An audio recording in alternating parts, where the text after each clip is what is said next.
புதுச்சேரி மற்றும் தமிழக பகுதிகளில் கல்லூரி மாணவர்களிடம் வங்கிக் கணக்கை பெற்று ஆன்லைன் மோசடி செய்த சென்னையைச் சேர்ந்த கணேஷ் உட்பட 7 பேர் கைது செய்யப்பட்டு சிறையில் அடைக்கப்பட்டனர்.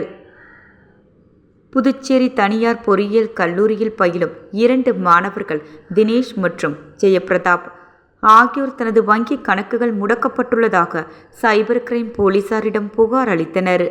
இதையடுத்து போலீசார் அந்த வங்கி கணக்குகளை ஆராய்ந்த போது அவை மேற்கு வங்காளம், குஜராத் மற்றும் மகாராஷ்டிரா மாநிலங்களில் முடக்கப்பட்டது தெரியவந்தது.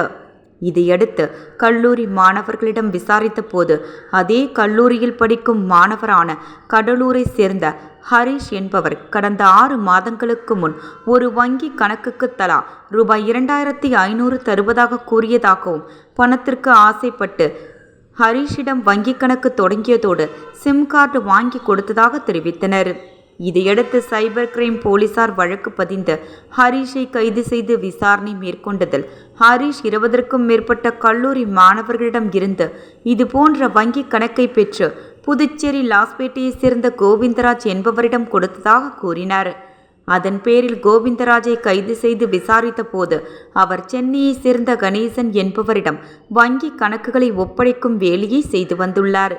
மேலும் கணேசன் கொடுக்கும் ஏடிஎம் கார்டுகளை பயன்படுத்தி தினமும் ரூபாய் 4 முதல் ரூபாய் 10 லட்சம் வரை சைபர் குற்றத்தில் ஈடுபட்ட பெற்ற பணத்தை எடுத்து கொடுத்து வந்துள்ளார். இதற்காக கணேசனிடம் இருந்து கடந்த ஜனவரி முதல் ஆகஸ்ட் வரை மாதந்தோறும் ரூபாய் 25,000 பெற்றுக்கொண்டுள்ளதை கண்டறிந்தனர். மேலும் 8 மாதத்தில் மட்டும் ரூபாய் 8 கோடி வரை சைபர் மோசடி பணத்தை எடுத்து கொடுத்ததாக கூறினார். இதையடுத்து சென்னைக்கு சென்ற சைபர் கிரைம் தனிப்படை போலீசார் கணேசனை கைது செய்து விசாரணை நடத்தினர். அதில் பல்வேறு நபர்களின் வங்கி கணக்குகளை பயன்படுத்தி சைபர் குற்றத்தில் ஈடுபட்டு பல கோடிக்கு மேல் பணத்தை மோசடி செய்தது தெரிய வந்துள்ளது. மேலும் கணேசன் புதுச்சேரி மற்றும் இந்தியா முழுவதும் 500க்கும் மேற்பட்ட வங்கி கணக்குகளை பெற்று அதன் மூலம் மோசடி பெற்ற பணத்தை கிரிப்டோ கரன்சியாக மாற்றி சீனா, அயர்லாந்து, கனடா உள்ளிட்ட பல நாடுகளுக்கு அனுப்பி அதற்கான கமிஷன் பெற்றதும் தெரியவந்தது.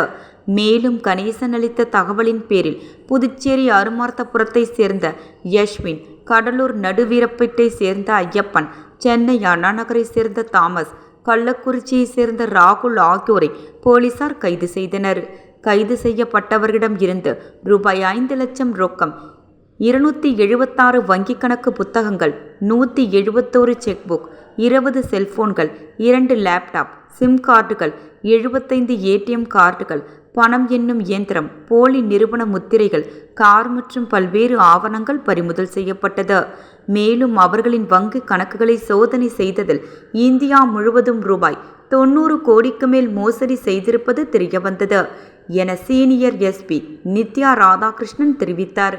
பின்னர் கைது செய்யப்பட்ட அனைவரும் புதுச்சேரி நீதிமன்றத்தில் ஆஜர்படுத்தப்பட்டு சிறையில் அடைக்கப்பட்டனர்.